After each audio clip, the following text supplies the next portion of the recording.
The prairie stretched endlessly before him, silent, dry, and desolate. The sun was dipping low on the horizon, bleeding orange and rust across the western sky, casting long shadows that reached like fingers across the earth. Owen Rourke stood, hunched at the edge of a shallow grave he'd been digging since morning, the muscles in his back stiff from hours of labor, the shovel heavy in his blistered hand.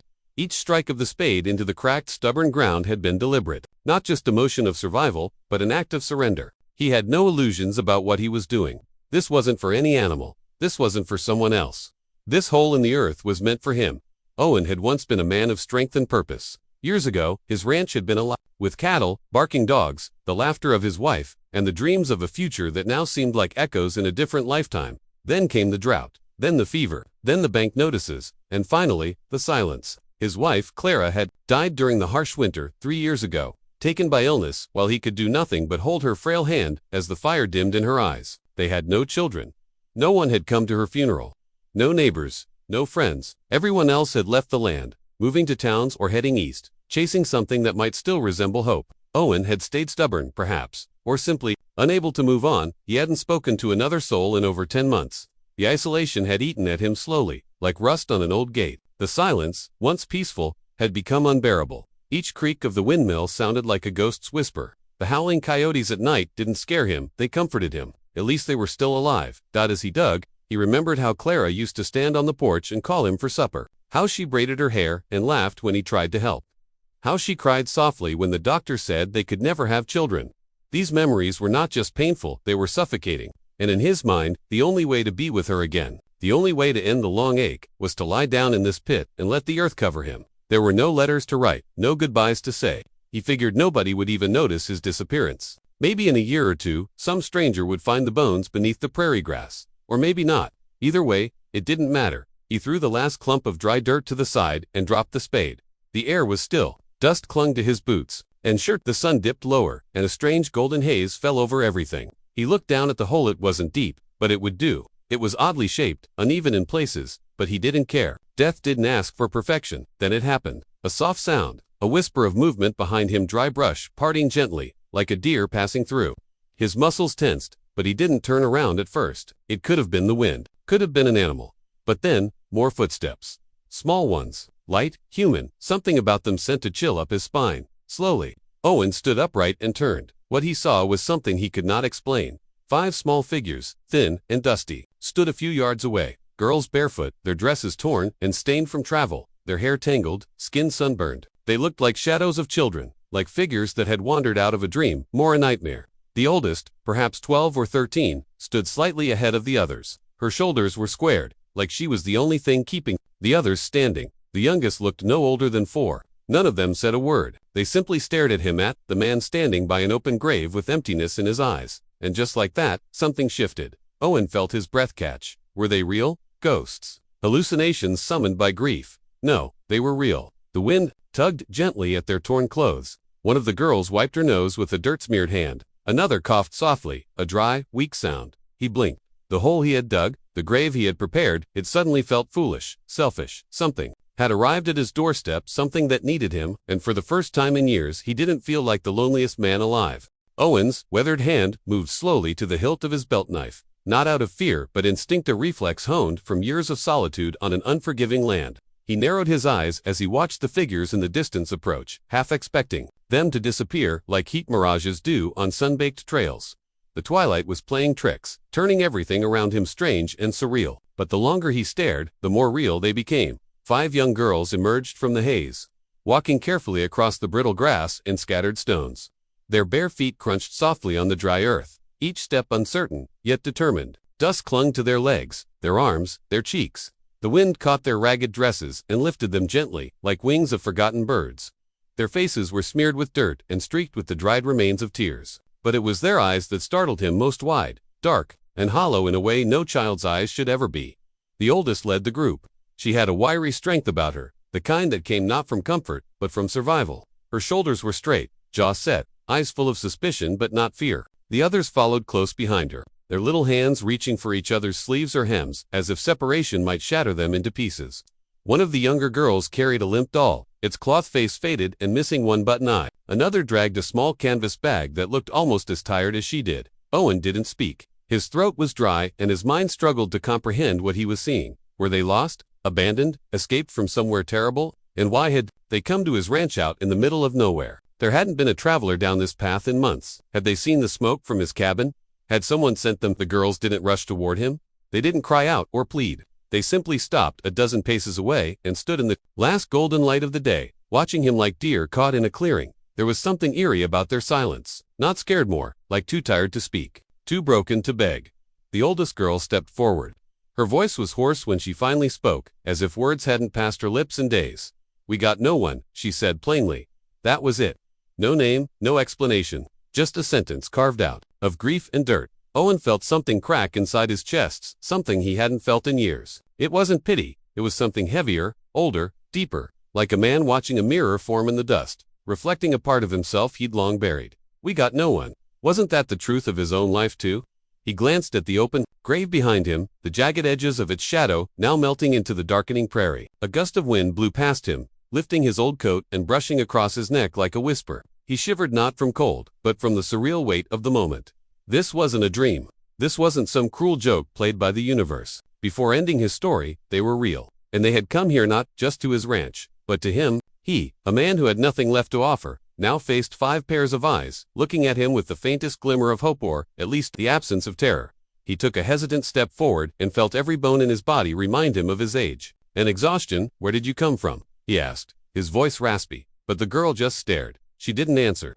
None of them did. Owen looked at them, then down at his grave. How strange life was. He had planned for tonight to be his last. He had dug that hole, expecting it to be his escape from pain. Instead, it had become a threshold, a doorway for something else. Not death, maybe even life. He reached out a hand, not threatening, just a simple gesture, an invitation. The girls didn't move, but their eyes softened, just a little. The oldest gave a small nod, barely visible, but enough. Enough to say they accepted his presence. Enough to say they trusted him, at least for now. And in that moment, Owen Rourke realized something had changed. He wasn't alone anymore. Whether he was ready or not, 5 shadows had stepped into his fading light. And maybe they had saved each other. Owen stood completely still, his breath shallow, eyes fixed on the small, dust-covered faces before him. There was no sound except for the sighing prairie wind brushing over the dry grass, carrying with it the faint scent of sun-baked soil and distant memories. He had seen coyotes, wolves, even desperate men during his time on the frontier, but nothing had unsettled him, like the quiet presence of these 5 girls standing at the edge of his grave. The oldest of them, the one who had spoken just moments ago, took a half step forward, as if challenging the fear that hung between them. She was scrawny but upright, her expression unreadable, eyes both aged and empty. Owen knew that look. He'd seen it in the mirror for years. It was the look of someone who had lost everything and kept moving simply because there was no other choice. Still kneeling at the rim of the shallow grave, Owen found himself at eye level with the youngest child, a little girl with tangled blonde hair and cheeks streaked with dirt and dried tears. Her thumb was in her mouth. She clutched the hem of the older girl's torn dress, blinking slowly like she was trying not to fall asleep standing up. Owen's gaze flicked across the other 3 girls. One was missing a shoe. One had a bleeding scrape on her elbow, and another held a threadbare doll by its leg, the stuffing leaking from its side. He didn't know what to say in all his years. Alone, Owen had learned how to survive without speaking.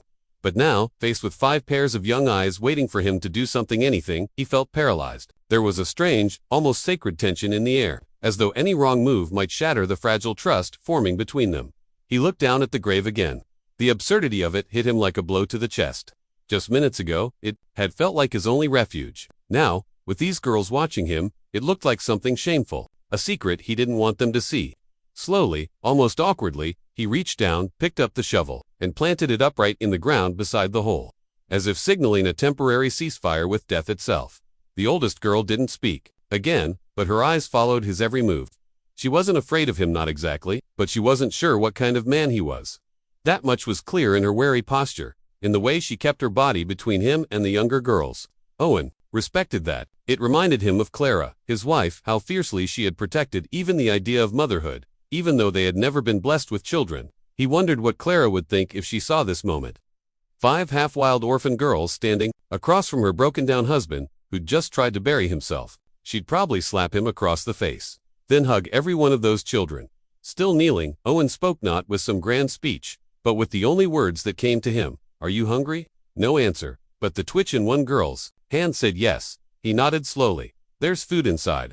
It's not much, but it's warm. The girls remained still, as if unsure whether to believe him or bolt. Owen didn't blame them. Out here, nothing was safe. Not the land, not the weather, and definitely not strangers, especially men living alone, with graves half dug in their yards. He rose to his feet slowly, careful not to startle them, and began walking toward his cabin. He didn't look back, didn't order them to follow. He just left the door open behind him and went inside. For a moment, nothing happened. Then he heard the soft crunch of feet on gravel. One set, then two, then all five.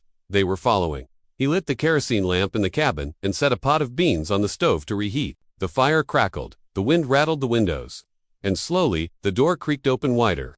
The girls entered cautiously, eyes scanning the room like tiny soldiers stepping into a foreign land.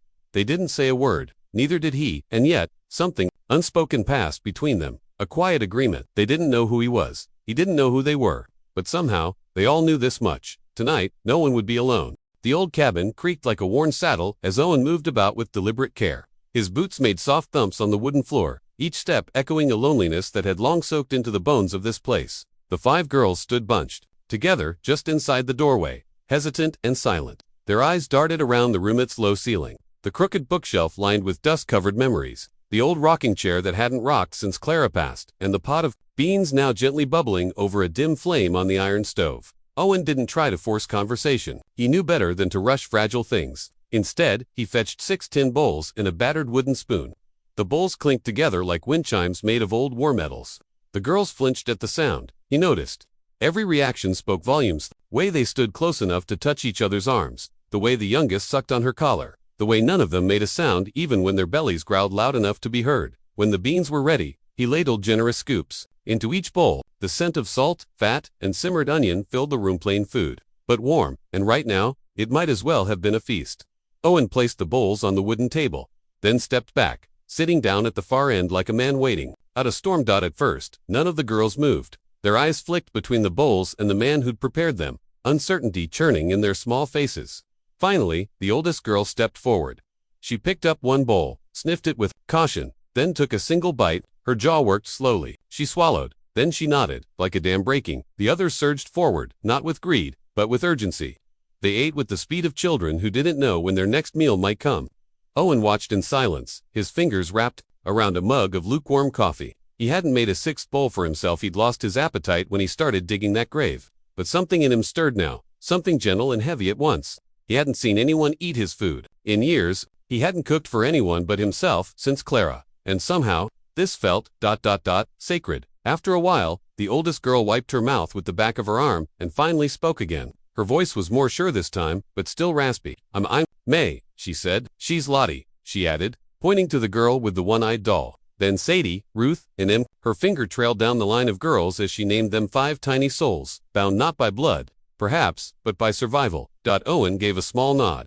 I'm Owen, he said simply. Silence stretched between them, but it was softer now, less guarded. The girls shifted in their seats, adjusting to the warmth of the cabin, the strange but welcome sensation of safety. Ruth, the one with the scraped elbow, looked around and asked in a whisper, "Is this your house?" Owen nodded again. "Built it myself," he said, "long time ago." Sadie, the smallest one with the sleepy eyes, asked, "Are we staying here?" That question lingered like smoke. Owen didn't answer right away. He looked at the fireplace, the shadows dancing against stone. He thought of the grave outside, still open, still waiting, but now almost irrelevant. Life had marched into his loneliness in dusty dresses and bare feet. And now he had to decide if he'd close that door, let it stay open. He looked back at Sadie. "You can stay," he said finally. At least for a while. May's shoulders dropped slightly, a subtle release of tension. It wasn't a promise, it wasn't forever, but it was something. After they finished eating, Owen showed them where the clean water was. He pulled out old quilts and extra pillows from the cedar chest, each one carrying the faint scent of cedar wood and memories. The girls curled up on the floor near the hearth like kittens around a fire, too tired to ask questions, too relieved to care. Owen sat in the old rocker, hands clasped, eyes on the glowing embers. He didn't know where they'd come from, or what they were running from, but tonight, they were under his roof. And for the first time in years, the cabin felt less like a two-man, more like a home. The night settled over the prairie like a heavy wool blanket, thick with silence and old ghosts. Outside, the wind whispered through the long grass, brushing against the old fence posts like fingers on a dying fiddle. The moon hung low, half hidden, behind drifting clouds, casting silver shadows across the land. Inside the cabin, the fire had died down to glowing coals. and the soft crackle was the only sound besides the occasional creak of old wood adjusting to the weight of the hour. Owen sat in his rocker, unmoving, staring at the embers as if they might spell out answers he hadn't found in years. The girls had curled up into a heap of blankets and quilts near the hearth, asleep or close to it. Their breathing came in uneven patterns, soft and shallow, like waves just beginning to trust the shore. Every now and then, one of them would stir a leg, twitch, a sigh, a whimper. They were not used to safe sleep. That much was clear. He couldn't sleep. Not yet. The room was too full of them, now 5 strangers, who in just a few hours had shifted the weight of his entire world. He hadn't realized how loud silence had become until it was interrupted. He hadn't noticed the sharp edges of loneliness until these children softened them by simply being here, breathing, living. Suddenly, a small cry pierced the quiet, high-pitched, fragile "Mama." It came from Em, the youngest, her little face twisted in her sleep, her fists clenched at her chest. She kicked off the blanket and whimpered again. "Mama, don't leave me." Owen stood, instinct moving before thought. He knelt beside her carefully, placing a weathered hand on her shoulder. "You're safe," he whispered. "It's all right, little one. You're not alone." She didn't wake fully, but the trembling slowed. Her fists unclenched. Her body, though still curled tight like a question mark, relaxed just enough for her breathing to deepen. May stirred too, blinking in the firelight. She sat up halfway and looked at Owen with tired, watchful eyes. "She gets like that," she whispered. "Mostly at night. Used to sleep with her mama. Until She didn't finish the sentence. She didn't need to. Owen nodded. "You want me to sit closer tonight?" May hesitated. She looked back at the others, their small shapes tangled in quilt folds and hope. "You don't have to," she said. "I know," Owen replied, but he pulled his old wool blanket from the rocker and laid it gently over the girls, tucking in the corners like Clara used to do when guests stayed over, though they hadn't had a guest in nearly a decade. Then he slid a chair closer to the hearth and sat beside them, not saying another word. The minutes passed slowly. The fire whispered, the wind hummed, and the night deepened. May, still half awake, spoke again. "Where's your family?" Owen stared into the low flames. The question hit him like a cold splash of creek water. "Gone," he said after a long pause. "Long time ago." "Wife?" He nodded. "Kids?" He shook his head. "We tried. Didn't happen." May didn't say anything after that. She just pulled the quilt a little higher and turned her face away. It was a strange thing how easily grief recognized grief, how silently sorrow made space for itself beside another's. Later that night, Owen found himself dozing, his chin against his chest, his fingers still curled around the armrest. In his dreams, he saw Clara. Not as she'd looked in her final days, but how she used to be laughing in the kitchen, brushing flour off her apron, turning toward him with that tired but warm smile. In the dream, she wasn't sad. She simply looked at him and said, "It's not over yet, Owen." He woke with a start. The fire had gone out, but in the soft gray light before dawn, he saw them 5 sleeping girls, breathing easy. The nightmares, chased off, for now. Owen Rourke, once ready to be buried, now watched over something precious. And for the first time in years, he felt like he had a purpose again. The sun rose slow and soft over the prairie, casting long orange ribbons across the hills. The old wooden cabin glowed in its light, like something preserved from another time. Owen stepped outside with his coffee, letting the morning breeze carry the weight of the night away. The grave he'd dug still sat open, a wound in the earth, but now it looked more like an old scar than a fresh intent. He didn't look at it long. When he returned inside, the girls were beginning to stir. May was the first to sit up, rubbing sleep from her eyes, her hair tangled into a wild crown. She glanced toward Owen, not with fear, but with a kind of quiet calculation, like someone deciding whether to stay in a dream or return to the real world. She stood, careful not to wake the others, and padded over to where he stood at the kitchen counter boiling water for tea. "I can help," she said simply. Owen didn't argue. He passed her a chipped mug and nodded toward the tin of dried chamomile Clara had kept for headaches and bad dreams. May poured it gently, steady despite her small hands. They stood in silence for a while, the steam curling between them like breath in winter. Finally, Owen asked, "Where were you headed?" May didn't answer right away. She took a sip from her mug, lips tightening at the bitterness, then looked at the floor. "Nowhere. We weren't headed anywhere. We were running." Owen didn't press, he just waited, the way men do who've learned that silence brings more truth than questions. "Our mama died last winter," May said quietly. "Sickness took her. One day she was coughing, next day she couldn't stand. She told me to look after the little ones." Her voice barely rose above a whisper. "So I did." Owen nodded, his throat tight. He didn't ask about their father. "Some absences don't need names. We were with some people for a while," May continued. "A man took us in, said we could work for our keep. Said we were lucky." She paused, but he lied. He wasn't, right? He had eyes like knives, and hands that didn't know how to stop. Owen's jaw clenched. He said nothing, but the air around him shifted. I waited until he was gone one night. Took the girls, we just walked. I didn't know where, just away. We hid during the day, walked at night. I think we went in circles sometimes. Em got sick. Ruth got hurt. We were tired. So tired, and then, she trailed off. You saw me. Owen finished. She nodded, digging a grave. They both stood in silence again. But this time, it wasn't awkward, it was heavy with meaning. Shared pain had a way of making strangers kin. I wasn't planning to be here this morning, Owen said after a moment. Not until you all showed up. May looked at him with wide, honest eyes. I wasn't sure we'd ever wake up safe again. Something deep inside, Owen twisted at that. He looked at the sleeping girls, now slowly stirring in the golden light, and something ancient and powerful gripped him, something he hadn't felt since Clara died. Responsibility, not out of duty, but out of choice. He turned back to May. You can stay here, he said, as long as you need. I'll fix the barn. Up there's space. May didn't smile, but her eyes did. We won't be trouble. Owen's voice was soft. You're not. From behind them, little Em padded over, still wrapped in a quilt, thumb in her mouth, eyes blinking against the morning light. She tugged on Owen's shirt and looked up at him. Do you have chickens? She asked sleepily. Owen looked down, at her, then at May. And for the first time in what felt like years, he gave a real, quiet laugh. Not yet, he said. But maybe it's time. Days passed. Then a week, then another. And somehow, life began to take shape, not as it once was. Not the old rhythms of Clara and Owen's quiet routine, but something altogether new. Something chaotic, sweet, exhausting, and strangely alive. The prairie had a way of teaching people, especially those willing to listen. The girls, still carrying shadows in their eyes, began to stretch into the land like roots after a drought. Every morning, May would help Owen feed the horses. She learned to tie knots, check hooves, and handle a grain bag without spilling half of it on her boots. She moved with quiet focus, always keeping one eye on her sisters. Lottie loved the barn. Cats. She'd sit in the hay for hours, whispering secrets to a fat orange tomcat who'd never let Owen touch him in years past. But with Lottie, he became a purring ball of trust. Ruth, scraped elbows healing, took to the chicken coop like it was a castle. She named every hen and sang to them while gathering eggs. Owen pretended not to hear her off-key lullabies. He noticed the hens laid better when Ruth was around.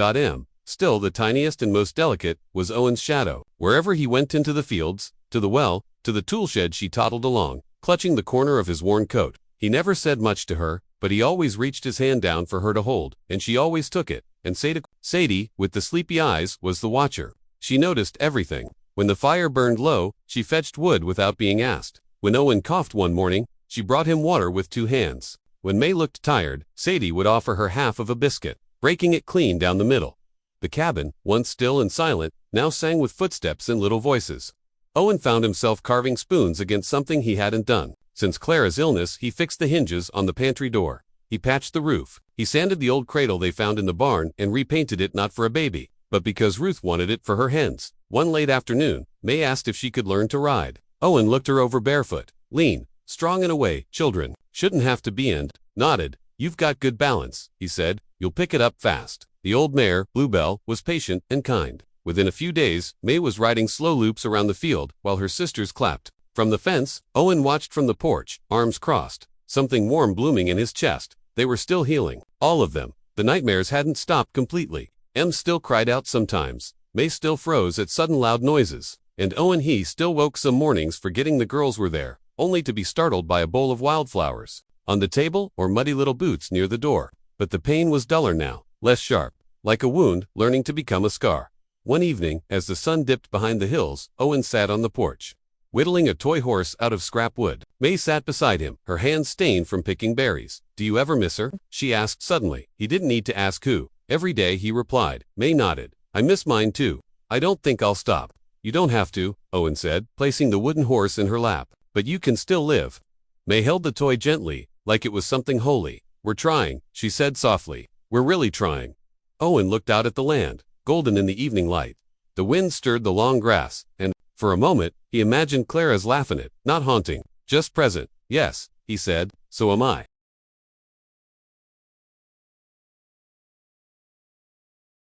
Autumn rolled in like a soft sigh, brushing the prairie in shades of golden rust. The grass turned brittle, crunching under boots. The sky stretched out clearer, deeper, with a sharp wind that smelled of drying leaves and distant snow. But inside the cabin, life was warm. Owen stood in the yard, hammer in hand, examining the new addition he'd started on the south side of the cabin. It wasn't fancy, just a few fresh beams, a half-built frame, and some planks waiting to be nailed, but it would be enough. Enough to give the girls their own room.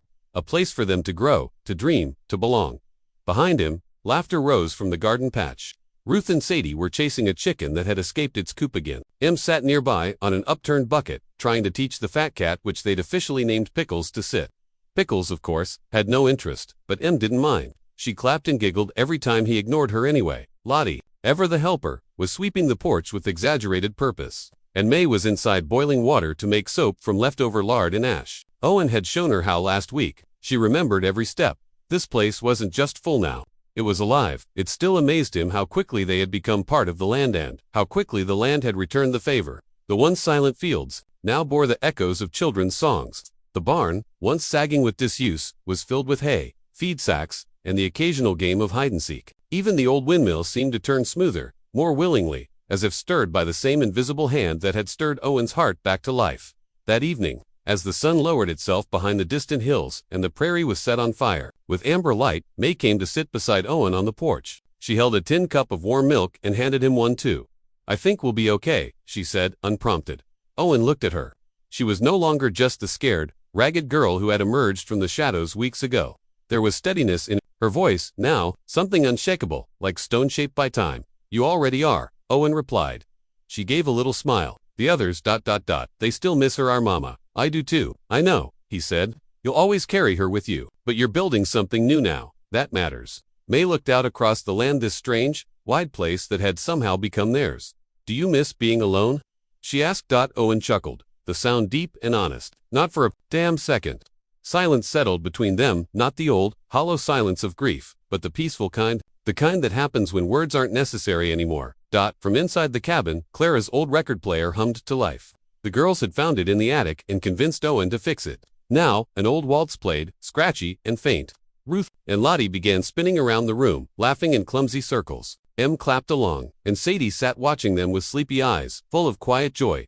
Owen stood up and extended a hand toward May. She looked surprised. "I can't dance," she said. "Neither can I," he replied. She hesitated, then smiled, and took his hand. Together, they stepped inside. The warmth of the fire, the swirl of music, the chorus of little voices, it all wrapped around them like a blanket. That night, the stars shone like they hadn't in years.